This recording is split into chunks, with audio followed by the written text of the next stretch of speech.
What's up, everybody? Good morning. Hope you guys are doing well so far today. And given that we've kind of been thrown right into the fire here on the next Seahawks coaching search, thought I'd go ahead and lead off today with a roundup of the things that we're hearing so far when it comes to the next Seahawks offensive coordinator. And I want to talk about some candidates that I hope enter the fray as well. We're going to push back the free agency stuff another day, and hopefully soon here we know who the OC is going to be because he's got some very important decisions coming up here. So we need to get him in the building so he can make those calls. He's got to make a call on somebody like a Geno Smith. He's maybe there's not a time limit attached to it, but he's going to have to make a decision on Tyler Lockett. Before long, we'll be talking about Damian Lewis, Evan Brown, pretty much anybody on the interior of the offensive line is potentially going to come free this offseason. So I want to get that OC in the building so he can give his take and we can utilize that take when making these decisions. So I would like to see this done sooner rather than later. It does seem like, however, we're going to have an involved search, which I understand. I understand why you want to do that because you don't want to just go get some random guy that McDonald liked from Baltimore. I can actually tell you right now that the guys from Baltimore that could come over are not that interesting to me. Like T. Martin was the big one from there. I feel like we can do better. So I understand the desire to get the best guy possible, but at the same time, we've got decisions to make with our players. So hopefully this gets resolved quickly. But I want to kind of walk through the things that we've heard so far. So the big rumor right now, and this is the main reason I'm making this video because this is so frisky. Ryan Grubb. Now that would be fascinating.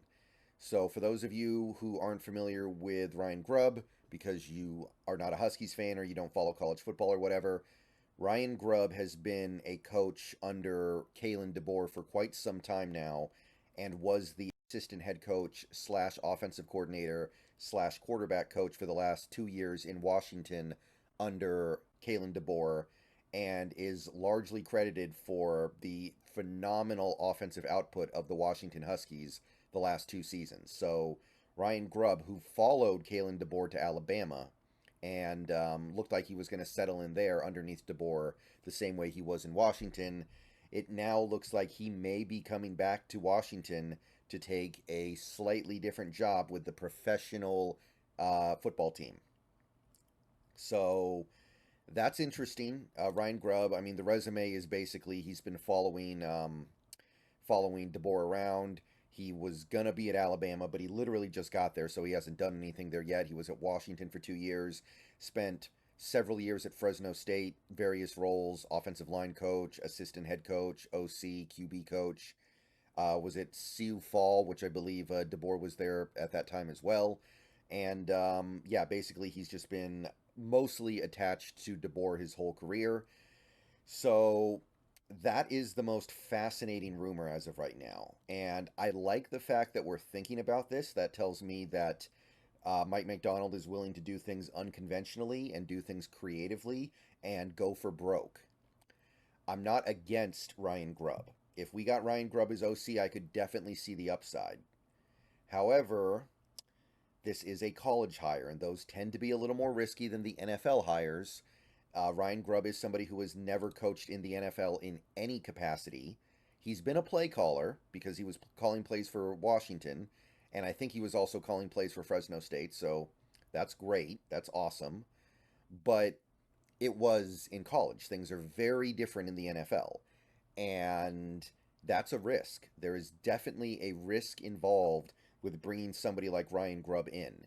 And you're already taking the same kind of risk with Mike McDonald. So while I really like the idea, I don't know if this is the best we can do. The way I'm looking at this is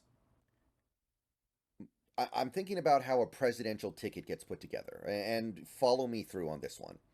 When you're running for president in the United States, generally speaking, you want to pick a vice president that brings things to the table that you do not. So if you are young, you want your vice president to be old. If you're old, you want your vice president to be young.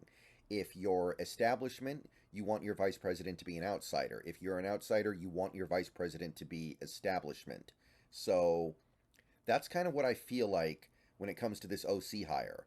Mike Macdonald is young and, relatively speaking, inexperienced. I don't know if I want Ryan Grubb, who is not that young, but relatively speaking, he is inexperienced because he's never even been in the NFL. I don't want to take a huge risk with this OC hire. I want something a little more secure, a little more proven, and don't get me wrong. I deeply appreciate the fact that this is being considered because it means that he's willing to do things outside the box. This might be a little too far out the box, and I think we can get something a little more likely to work. So that's my take on the Ryan Grubb rumor. The other rumor that is circulating right now, and this one's very interesting, Lions pass game coordinator Tanner Engstrand from Albert Breer is supposedly going to meet with Seattle for the OC job. He's already interviewed with Tampa Bay and New England, and I don't think he's getting those jobs, so we do have a free run at him. This is obviously a guy who's been working with Ben Johnson for a little while now in that Dan Campbell Detroit offense. This would be a very, very fun hire.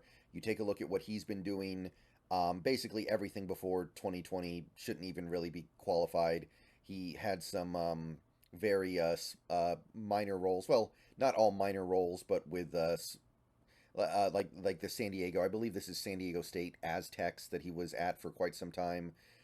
He spent a year at Michigan as an analyst, and then he was actually in the XFL for a year. But we're really looking at the last 3 years. Offensive assistant in Detroit, tight end coach, passing game coordinator for the last couple years, and then he just became the passing game coordinator in 2023. So he's done some really good things in Detroit. Their passing game has been pretty fire for the last 2 years where he's been the coordinator. And this would be a way to get some of the Ben Johnson stuff without actually getting Ben Johnson. And I think it's sensible to look in this direction to fill this need. Again, my concern is what I just talked about with Ryan Grubb. If I'm going to get somebody young and relatively speaking unproven as head coach, I want his coordinator counterpart, the coordinator in charge of the side of the ball that the head coach does not specialize in, to be somebody that I can lean on and rely on and know that they can handle this. So to me, I look at a guy like Tanner Engstrand and I see the upside. There's tremendous upside. He could bring over a lot of the stuff that Ben Johnson would have brought over because they worked together the last couple years. But at the same time, I'm like, well, he's never done it before. He's been an offensive coordinator before at San Diego. Not the Chargers, by the way. That's not the Chargers. That is, to my knowledge, the college team. And I guess he was an offensive coordinator in DC with the Defenders, the XFL team. But I kind of want to go a little more secure with this hire because we did swing for the fences on the Macdonald hire, which is great. So, oh, and by the way, it was not the San Diego State Aztecs. It's the Toreros, which I believe that's where Jim Harbaugh was started out, if I recall. So that's kind of interesting, but that's a level far below the NFL. So even that stuff you can only take so seriously. Now, those are the two guys that have been connected by official sources to the Seahawks. I want to talk a little bit about the guys that I hope get connected to this job at some point that have not as of yet. There are a handful of guys that I would really like to bring in as the OC that I would feel pretty comfortable with as being able to do their job. First guy is, well, this would be the first guy, but it looks like he's off the board. Mike Kafka is going to return as the Giants offensive coordinator. There was some thought that we could bring him in as an OC with an assistant head coaching role, but looks like he's going back to New York, so it looks like he's off the table. He would have been near the top of my list, but with him off the board, there are three guys that I really want to go into here. This first guy is my number one. This is Frank Reich, formerly of the Carolina Panthers. He was a head coach for the Colts for several years. This is the definition of the kind of guy that I want to bring in here to control the offense under Macdonald, because he is basically a sure thing. He came up in the Colts coaching ranks, position coach, did some assistant stuff, some intern stuff, and worked his way up a couple other teams like the Cardinals, the Chargers, and the Chargers gave him his first offensive coordinator job. And then the Eagles in 2016, 2017 made him their offensive coordinator, and he was great. He won the Super Bowl with Nick Foles. That's how good he did in Philadelphia, and he did so good. He got a head coaching gig in Indy, and I think he did an okay job there. I know it didn't pan out, but I think there were extenuating circumstances. You're working under a pretty, we'll call him a wild card owner there in Indy. I think he did an okay job given what he had to work with. He eventually got let go, but I don't think he was a bad head coach, and I don't think what happened in Carolina is a poor reflection of him. But you saw that Philadelphia offense fall off hard when Frank Reich left Philly. Now, part of that was because Carson Wentz started to get injured constantly, but remember, Frank Reich was able to get strong production out of Nick Foles. So you did lose something when he left Philly. So this is a guy who's succeeded at the OC level before. So if you get him, you should pretty much you should have a great degree of comfort in knowing that he can do this because he's done it before. He's overqualified to be an OC. He wasn't even a bad head coach, really. So if you could get Frank Reich to run your offense for at least a year, I think that would be a great start. And by the way, if you want to keep him around for multiple years, you should be able to do that because I don't think he's going to get another head coaching job anytime soon because he's already had two, and for whatever reason, it didn't work out. Now, he is a little bit older. He is 62, but this would be my number one guy to go get as an offensive coordinator. The other two guys are guys that I already looked at during the head coaching search, so I don't need to say a ton about him, but Frank Smith of the Miami Dolphins, he's been an offensive coordinator for 2 years now. He hasn't had the chance to call his own plays yet because he's under McDaniel in Miami, but he's been an offensive coordinator, and he's been an offensive coordinator for an extremely successful offense, and he also has a good history working with tight ends from the Bears and Raiders, especially the Raiders. That was Darren Waller's season. So while it's not ideal that he hasn't been a play caller before, I would be willing to give him that chance because he's done the offensive coordinator thing before, at the very least at the NFL level. And he's been in the NFL for over a decade. He also has an offensive line background with New Orleans when they were really good with Sean Payton. So, yeah, I would definitely love to bring him in as an OC.